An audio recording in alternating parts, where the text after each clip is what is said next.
Bismillahirrahmanirrahim. Assalamu alaikum, my dear students. How are you? I hope you'll be fine. This is new syllabus primary mathematics workbook 5B. Chapter number 13 properties of triangles. आज हम करने जा रहे हैं worksheet 2B का question number 2 part E on page number 109 of your book 5B. ठीक है, इसके हम अर्लियर क्वेश्चंस अर्लियर वीडियोस में डिस्कस कर चुके हैं. ठीक है, तो आज हमारे पास एक ट्राइंगल है जिसमें हमारे पास ये जो लाइन है CDA एक स्ट्रेट लाइन है. हमें एक एंगल गिवन है ट्राइंगल DAB के अंदर एंगल B इज 28 डिग्रीज. हमें फाइंड आउट करना है ये एंगल U. ठीक है स्टूडेंट्स, तो अगर हम गौर से देखें तो हमारे पास एक ट्राइंगल ABC है जिसमें हमें एंगल C फाइंड आउट करना है. एंगल A हमें पता है डब्बे की वजह से ये 90 डिग्रीज है, और एंगल B के अंदर भी हाफ ऑफ द एंगल हमें पता है दैट इज 28 डिग्रीज. ठीक है बच्चों, असल बात ये होती है कि हमें यहाँ तक पहुँचना कैसे है. ठीक है, अब अगर इसके लिए मैं ये देखूँ तो इन्होंने हमें ये जो ट्राइंगल दिया हुआ है DCB, तो इसके अंदर हमारे पास इन्होंने एंगल U हमसे पूछा है, लेकिन ना उसके ऑपोजिट में जो एंगल है वो गिवन है, ना ये एंगल D हमारे पास गिवन है. तो हम ये फाइंड आउट कैसे करेंगे. लेकिन एक चीज़ मुझे नज़र आ रही है जो यहाँ पर इन्होंने बताई हुई है, और वो ये है कि साइड CD और DB ये इक्वल है. ये जो लाइंस इन्होंने यहाँ पर बनाई हुई हैं इससे ये पता चल रहा है कि जो भी लेंथ CD की होगी वही लेंथ DB की होगी. और जो आइसोसेलेस ट्राइंगल होता है उसमें न सिर्फ दो साइड्स इक्वल होती हैं बल्कि जो उनके ऑपोजिट्स में एंगल होते हैं, यानी CD के ऑपोजिट में एंगल B और DB के ऑपोजिट में एंगल U, ये दोनों भी इक्वल होंगे. यानी ये जो एंगल U है जितना ये होगा उतना ही एंगल B हमारे पास होगा. यानी कि अगर मुझे ये वाला एंगल पता चल जाए तो मैं 180 में से सब्ट्रैक्ट करके डिवाइड बाय 2 कर दूंगी तो एंगल U मुझे पता चल जाएगा. तो इसको फाइंड आउट करने के लिए हमारे पास एक तरीका है कि अगर मुझे ये वाला एंगल D जो ट्राइंगल ADB के अंदर है ये वाला हिस्सा पता चल जाए तो मुझे ये पता है कि ये क्योंकि स्ट्रेट लाइन है तो बाकी कितना होगा 180 माइनस ये interior of triangle D in triangle DAB. और इसके अंदर हम कैसे फाइंड आउट कर सकते हैं, तो इसका बहुत आसान तरीका है. ये देखिए, स्टेप बाय स्टेप समझने की कोशिश करते हैं. पहले इस ट्राइंगल के अंदर हम ये एंगल D फाइंड आउट करते हैं. तो इसके अंदर दो साइड्स हमारे पास ऑलरेडी गिवन है. एंगल D हम आसानी से फाइंड आउट कर लेंगे. 90 में से 28 डिग्री सब्ट्रैक्ट किया, पता चल गया ये एंगल D हमारे पास 62 डिग्रीज है. अब क्योंकि ये स्ट्रेट लाइन है, अगर ये 62 डिग्रीज है तो बाकी ये जो एंगल होगा वो 180 माइनस 62 दैट इज 118 डिग्रीज होगा. यानी कि हमें ये एंगल पता चल गया कि ये 118 डिग्रीज है. क्योंकि 118 और 62 डिग्रीज मिलकर 180 डिग्री बनता है, तो बाकी जो दोनों U हैं वो यकीनन 180 माइनस 118 डिग्रीज होंगे. लेकिन ये दो एंगल्स के बराबर है, इसलिए जो भी आंसर आएगा उसको हमें 2 से डिवाइड करना पड़ेगा. इससे हमें पता चलेगा कि एक एंगल U कितना है, क्योंकि ये दोनों मिलके 2 U बन रहे हैं, 2 U हैं. ठीक है, तो हम यहाँ पर 62 को जब 2 से डिवाइड करेंगे तो हमें पता चल जाएगा angle U is equals to 31 degrees. इसके बाद देखिए पार्ट F. इसके अंदर हमारे पास अगेन एक बड़ा सा ट्राइंगल है, उसके अंदर एक और ट्राइंगल है जिसमें हमारे पास BCD और AED दो स्ट्रेट लाइंस हैं, और हमें ये भी बताया है कि AD is equals to BD.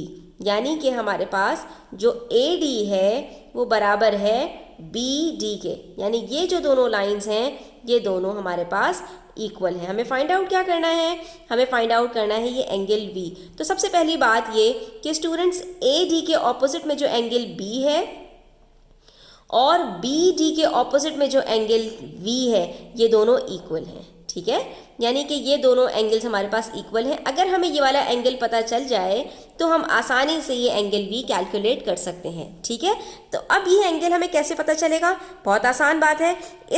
हमें एंगल D को मालूम करने के लिए एक और ट्राइंगल इन्होंने दिया हुआ है जिसमें से दो साइड्स हमारे पास गिवन है, तो हम आसानी के साथ एंगल D को कैलकुलेट कर सकते हैं. ठीक है, तो ये देखिए, सबसे पहले हमने इस ट्राइंगल के थ्रू एंगल D कैलकुलेट किया, वो हमें पता चल गया 40 डिग्रीज. और एंगल D दोनों ट्राइंगल्स के अंदर कॉमन है, ट्राइंगल CDE में भी और ABD में भी, दोनों में सेम है. जब हमें एंगल D पता चल गया तो हमें ये बात पता है कि दो हमारे पास सिमिलर एंगल्स हैं. तो जब हम इसको 180 डिग्री में से सब्ट्रैक्ट करेंगे तो हमारे पास जो भी आंसर आएगा वो 2 से डिवाइड कर देने से हमें एंगल V आसानी से पता चल जाएगा। तो इस तरह से हमने वर्किंग्स करके एंगल बी कैलकुलेट कर लिया, दैट इज़ 70 डिग्रीज। अब आ जाइए पेज 110 पर, ठीक है। यहाँ पर हमारे पास पार्ट जी है जिसमें हमारे पास एक ADC जो लाइन है वो एक स्ट्रेट लाइन है और इसके अंदर जो हमारे पास लेंथ ऑफ AD है वो इक्वल है DC के, यानी जितना AD है उतना ही DC है, ठीक है। इसी तरह से हमारे पास जितना ये AD और DC है यही लेंथ हमारे पास BD और BC की है, यानी हमारे पास ये जो ट्राइंगल है BCD ये हमारे पास इक्विलेटरल ट्राइंगल है और हमारे पास ये जो ट्राइंगल है ABD ये हमारे पास आइसोसेलेस ट्राइंगल है, ठीक है। और इसके अंदर हमें ये भी बताया है कि ये जो एंगल B है ये 90 डिग्रीज है, जिसमें से हमें सिर्फ एंगल W फाइंड आउट करना है, ठीक है। अच्छा, अगर स्टूडेंट्स मुझे एंगल W पता चल जाए तो एंगल X भी हम आसानी से फाइंड आउट कर सकेंगे, ठीक है। तो हम सबसे पहले ये करते हैं कि हमें ये पता चल गया कि ये एक इक्विलेटरल ट्राइंगल है, तो इसका मतलब ये हुआ कि हमारे पास ये जो एंगल है ये भी 60 डिग्रीज होगा, ये भी हमारे पास 60 डिग्रीज होगा और ये भी हमारे पास 60 डिग्रीज होगा, ठीक है। अगर ये 60 डिग्रीज है तो एंगल W हमारे पास कितना होगा, 90 माइनस 60 डिग्रीज, क्योंकि ये एंगल भी पूरा 90 डिग्रीज है। इसमें से अगर 60 डिग्रीज निकाल दूं तो बाकी कितना बचता है, 30 डिग्रीज बचता है। जब मुझे ये पता चल गया कि ये मेरे पास 30 डिग्रीज है और ये जो पूरा ट्राइंगल है इसके अंदर हमें दो साइड्स पता चल गई, ये पूरी 90 डिग्रीज है, ये 60 डिग्रीज है, तो ये कितना होगा, ये भी हमारे पास 30 डिग्रीज होगा। तो आपने देखा कितना आसान ये हमारे पास ट्राइंगल है जिसको हमने आसानी से कैलकुलेट कर लिया। अब हमें सिर्फ इसकी वर्किंग्स शो करनी है। तो ये देखा आपने कि हमने इसको कितनी आसानी से सॉल्व कर लिया। सबसे पहले हमने ये बताया कि इक्विलेटरल ट्राइंगल है जिसमें तीनों साइड्स हमारे पास बराबर हैं और तीनों एंगल्स भी 60 डिग्रीज के हैं। जब हमें ये दोनों एंगल्स पता चल गए तो हमें ये भी बात पता है कि इस ट्राइंगल के अंदर ये आइसोसेलेस है।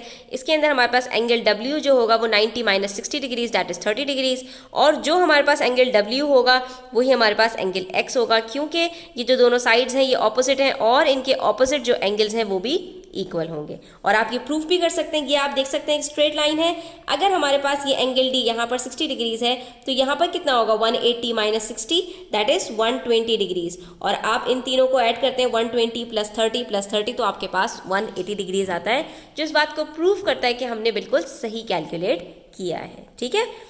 सिर्फ आपसे यहाँ पर आपकी जो अंडरस्टैंडिंग है उसको जज किया जा रहा है, उसको एग्जामिन किया जा रहा है कि आपने equilateral triangle, isosceles triangle, angles, इन सब चीज़ों को कितना अच्छा समझ लिया है, ठीक है। अब हमारे पास एक ट्राइंगल है ABC जिसके अंदर एक स्प्लिट करके दो और ट्राइंगल्स बना दिए हैं, जिसमें हमारे पास CDA ये एक स्ट्रेट लाइन है और हमें दो एंगल्स फाइंड आउट करना है, दैट इज एंगल Z और एंगल Y। ये जो एंगल Z है ये इस ट्राइंगल के अंदर भी है और ये इस ट्राइंगल ABC के अंदर भी है। अब हमें ये पता है कि एंगल B पूरा 90 डिग्रीज है, जिसमें से ये जो ट्राइंगल DBC है इसमें 70 डिग्रीज है, तो यहाँ पर कितना होगा, ये यकीनन 20 डिग्रीज होगा, तभी 70 प्लस 20 90 डिग्रीज बनता है, ठीक है। तो अगर हमें यहाँ पर ये पता चल गया कि ये 20 डिग्रीज है और हमारे पास यहाँ पर स्टूडेंट्स ये दो साइड्स DB और BC ये दोनों इक्वल हैं, तो इसका जो ऑपोजिट है DB का ऑपोजिट एंगल C और BC का ऑपोजिट एंगल D ये दोनों भी इक्वल होंगे, ठीक है। अब देखिए इसकी कैलकुलेशंस कितनी आसान है हमारे लिए।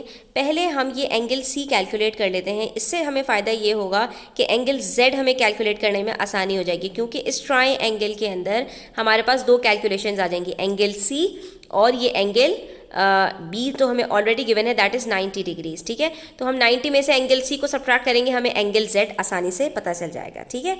तो अब यहाँ पर हम ये कैसे कैलकुलेट कर सकते हैं, आपको ये नज़र आ रहा है कि ये जो साइड है आपके पास DB और CB, जब ये आपके पास सेम है तो इनके ऑपोजिट में जो एंगल्स हैं वो भी सिमिलर होंगे। इसका मतलब ये हुआ कि 180 में से अगर मैं 70 सब्ट्रैक्ट करूँ तो जो भी आंसर आएगा उसको मैं डिवाइड कर दूँ 2 से, तो मुझे पता चल जाएगा कि एंगल D और C कितने हैं। तो वो हमने कैलकुलेट कर लिया, हमें पता चल गया कि ये एंगल C हमारे पास 55 डिग्रीज है। अब ये एंगल C 55 डिग्रीज है, ये हमारे पास 90 डिग्रीज है, तो अगर मैं 90 में से 55 सब्ट्रैक्ट कर लूँ मुझे एंगल Z आसानी से पता चल जाएगा, दैट इज़ 35 डिग्रीज। अब ये मुझे पता चल गया। इस ट्राइंगल में अब आ जाइए, क्योंकि अब हमारे पास जो काम है वो सिर्फ एंगल y का है। तो एंगल z मुझे पता है, दैट इज़ 35 डिग्रीज। ये एंगल b कितना है, 20 डिग्रीज। अब एंगल b हम ये पूरा नहीं लेंगे, क्योंकि हम सिर्फ इस ट्राइंगल से डील कर रहे हैं, जिसमें हमें जो एंगल b है वो सिर्फ 20 डिग्रीज लेना है। 70 में से आप ऐड करेंगे 20 तो पूरा 90 डिग्रीज बनता है। तो ये 20 डिग्रीज हो गया, ये 35 डिग्रीज हो गया। एंगल y कैलकुलेट करने के लिए आपको 180 में से दोनों को सब्ट्रैक्ट करना पड़ेगा। आपको पता चल जाएगा एंगल y इज़ 125 डिग्रीज। यहाँ पर हमारे पेज 109, 1 and 10 कंप्लीट होते हैं। आई होप स्टूडेंट्स के आपको काफ़ी क्लियर हो गया होगा। स्टिल कोई क्वेश्चंस हो तो कमेंट सेक्शन में पूछिएगा, और वीडियो को एंड तक देखने का बहुत शुक्रिया। चैनल सब्सक्राइब कर लीजिए। अपना ख्याल रखिएगा। अल्लाह हाफ़िज़।